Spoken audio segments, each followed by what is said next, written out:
Guys, yung una nating niluto. Then, yung ating tulya. And then, ito yung para kay baby.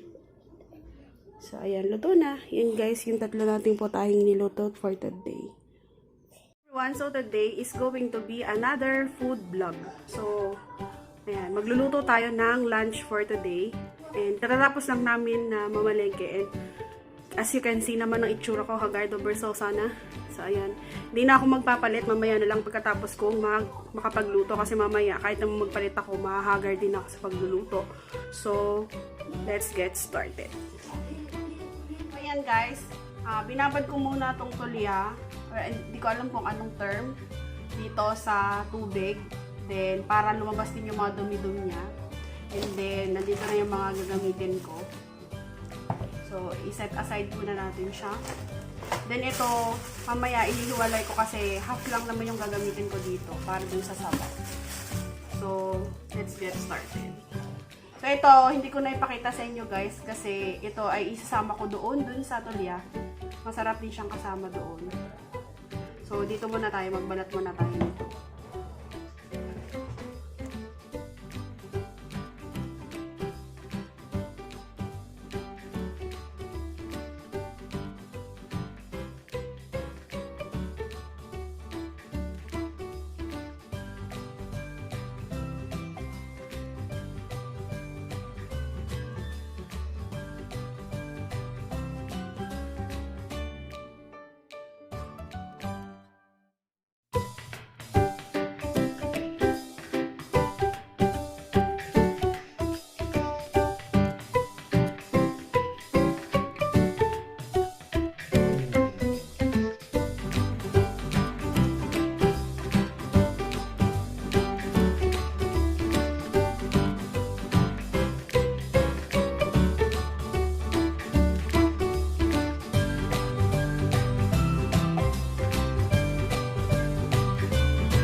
Ito na guys, nai-ready ko na lahat.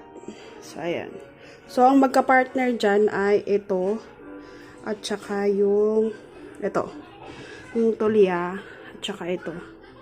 And then, ito, ilalagay natin to dun sa mga sabaw-sabaw. Ito, lalagyan din natin siya ng tanglad.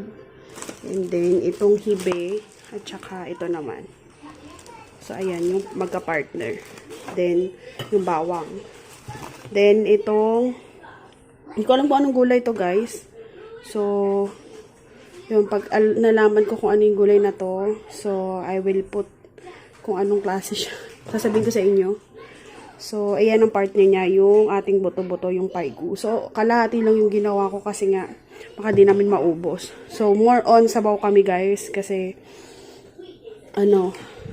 lately, lagi akong nauuhaw. So, ayan.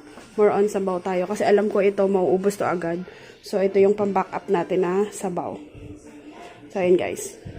Magluluto na tayo. Guys, mainit na yung ating lutoan. Then, lalagyan na natin ng oil. So, unti lang yung lalagyan natin oil. Yan, ganyan lang. May oil na ako ngayon guys. Malaki na yung binili namin para di na ako maubusan. Then, ilalagay natin yung ating hibe. Unti lang yung lalagay natin. So, ayan. Ayan natin ang unti. Ayan, hindi ka dito.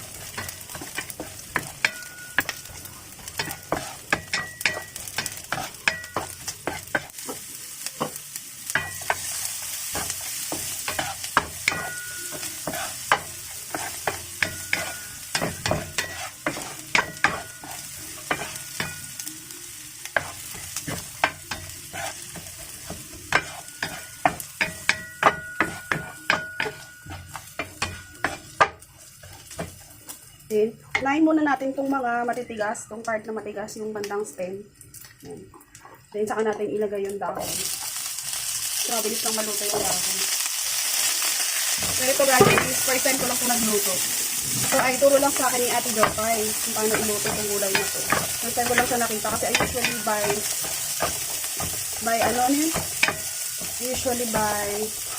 gulay na yung alam kong iluto. Pag di ko alam iluto, baka hindi masarap. Ayan. Pagluto na dito guys, yung ganan ko ng ganito. So, ang nilagay naman niya, yung maliliit na isda, parang binis. So, yun yung nilagay niya. Masarap siya. Medyo mapait na, malambot. Parang sa mustasa, pero hindi ganun kapait katulad ng mustasa. Then, siya yung crunchy tong, tong stem. Kung anong gulay to, first time ko siyang iluto. Then, isa-igisa muna natin siya. Then, sunod na natin ang ating dahon.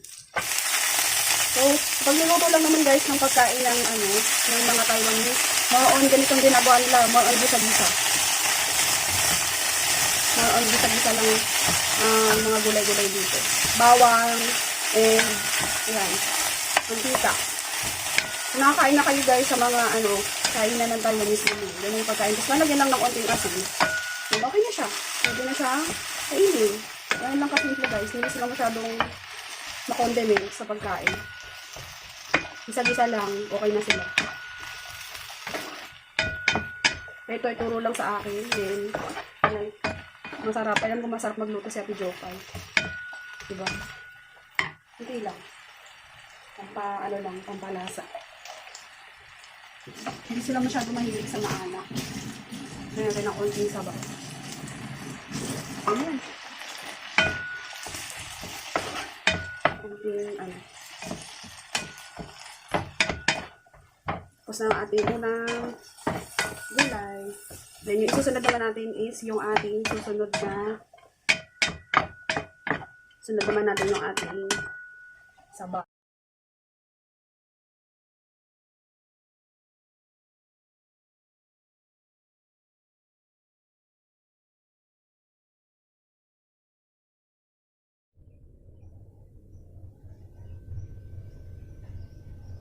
Okay na ba? So, mantikang konti. Manti lang. Then, lagay natin yung ating luya.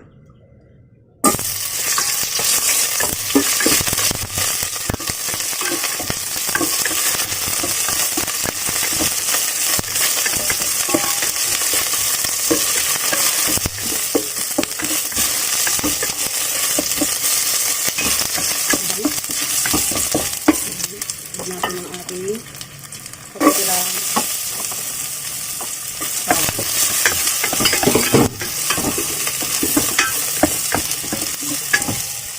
ng ating soya.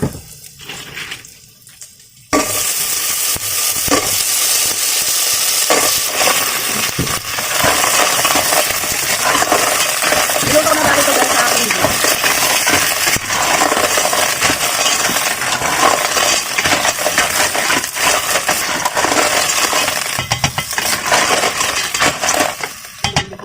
lutoan.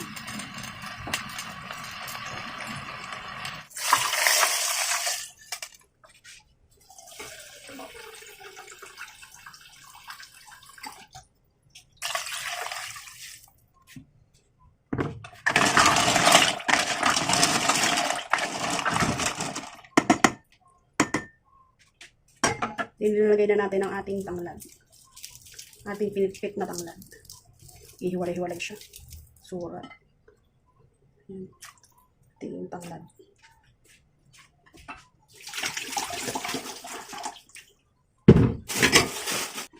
So, ito guys, hintayin natin siya na kumulo. And then, babalikan natin. Saka natin ilalagay itong ating, ano ba tawag dito? Patola. So, ayan. Medyo kumukulo na siya. And ilalagay na natin yung ating patola.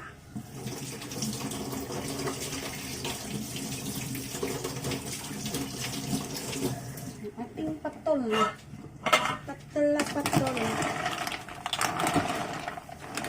ilalim natin ng ating tanglad.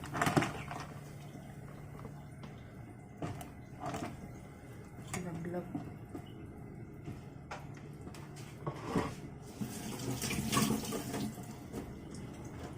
Natin ang ating patola.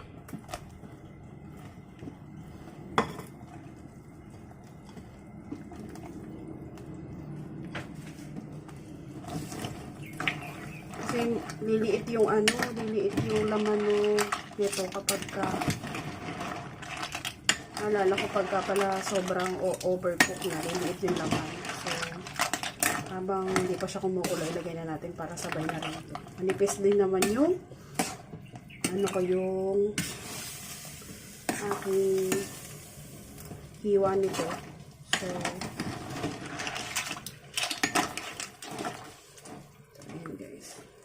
ayan na guys. Ay, pinuntan ko si baby kasi naiyak. Ayan, umapaw na siya. Tingnan niyo.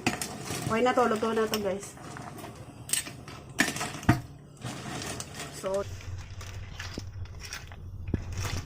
So sabaw din siya. And ang gagawin naman natin ay nakikita ko usually kasi guys, pag yung binad ko yung nagluluto, yung turo niya din sa akin na kapag magluluto ng ganito, papakuluan muna siya. Tapos yung unang kulo, tapos makikita niyo, di ba may mga nakalutang na para mga dugo-dugo. So yun, itatapon yun, then huhugasan ulit yung karne. Tapos saka natin iluluto ulit para sa sabaw. So ganun yung ginagawa niya. So, hintayin muna natin siyang kumulo. Tapos, yung unang kulo niya, itatapon natin yung unang sabaw. And then, huhugasan natin itong mga karne ulit. Then, saka natin iluluto ulit. So, ganun yung ginagawa nila. Kasi daw, hindi daw natin alam kung malinis yung mga yun. And, dumi daw kasi yun. Sabi nung biyanan ko. Yun ang sabi ni mama. So, yan. Wait muna natin siyang kumulo.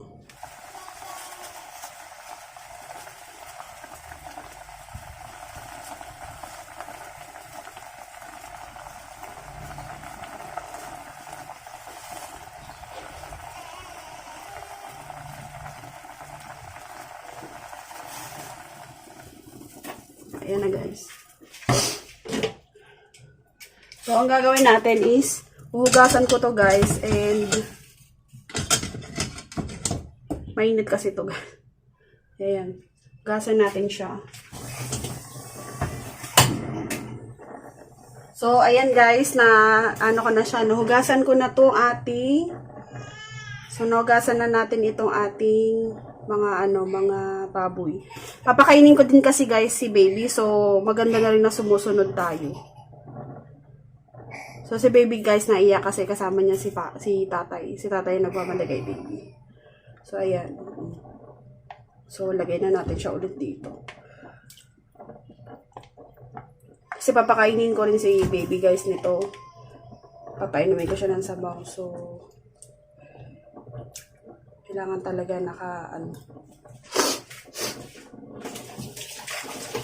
sabay na rin natin itong sabay na rin natin itong gulay.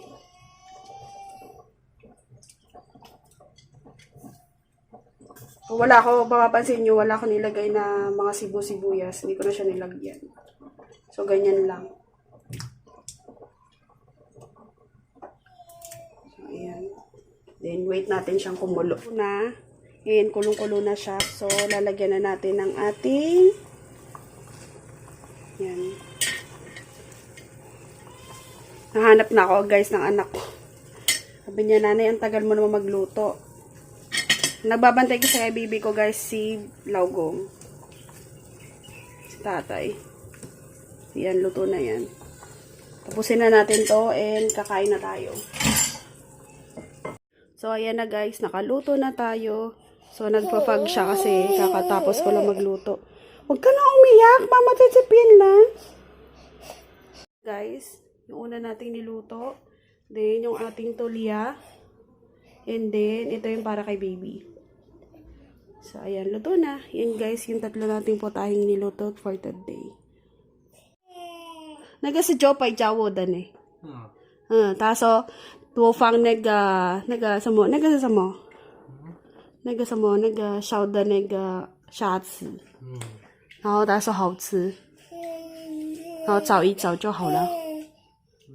好吃吗？你吃看看这个，还有这个我都第一次煮的。好喝吗？